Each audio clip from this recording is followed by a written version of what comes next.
നമുക്ക് വൈകുന്നേരം മഴയത്തൊരു ബസ് യാത്ര ആയാലോ? സുക്രുവിനെ സ്കൂളിൽ നിന്ന് എടുക്കാനായിട്ട് കടയിൽ നിന്ന് ഇന്ന് ബസ്സിനാണ് പോയത്. എല്ലാ ദിവസവും ടൂ വീലറിന് പോയി ഇടക്ക് ബസ്സിലൊക്കെ കയറുമ്പോൾ അത് വല്ലാത്തൊരു നൊസ്റ്റാൾജി ആണല്ലേ. അങ്ങനെ പുതിയ പോസ്റ്റിൽ വെച്ചിരിക്കുന്ന നമ്മുടെ വണ്ടി എടുത്തുകൊണ്ട് നേരെ ഗുരുശ്രീയിലോട്ട് പോയിട്ടോ.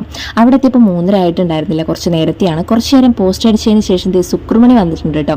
രാവിലെ ആണെങ്കിൽ അവൻ അങ്ങോട്ട് കയറാനായിട്ടുള്ള കരച്ചില്, വൈകുന്നേരം ആണെങ്കിൽ ഇങ്ങോട്ട് വരാനായിട്ടുള്ള കരച്ചില്. അങ്ങനെയാണ് കേട്ടോ എൻ്റെ മോൻ. അങ്ങനെ സുക്രുമണിനെയും കൂട്ടി നേരെ ആനപ്പുഴക്കാണ് പോയത്.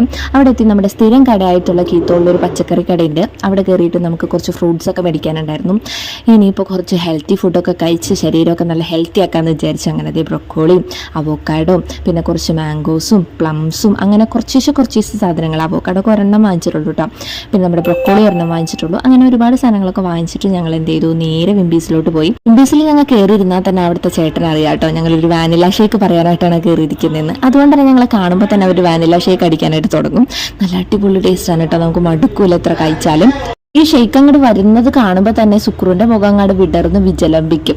അങ്ങനെ ഞങ്ങളിതൊക്കെ കഴിക്കുകയാണ്. ഇടയ്ക്ക് സൂചേട്ട വീഡിയോ കോളൊക്കെ ചെയ്ത് ഞങ്ങൾ ഷെയ്ക്കൊക്കെ കഴിക്കുകയാണെന്നൊക്കെ പറഞ്ഞ് സൂചേട്ട കൊതിപ്പിക്കൊക്കെ ചെയ്തിട്ടുണ്ട് കേട്ടോ. അപ്പോൾ ഇത്രയുള്ള ഇന്നത്തെ വീഡിയോ, അടുത്ത വീഡിയോ ആയിട്ട് കാണാം. ടാറ്റാ.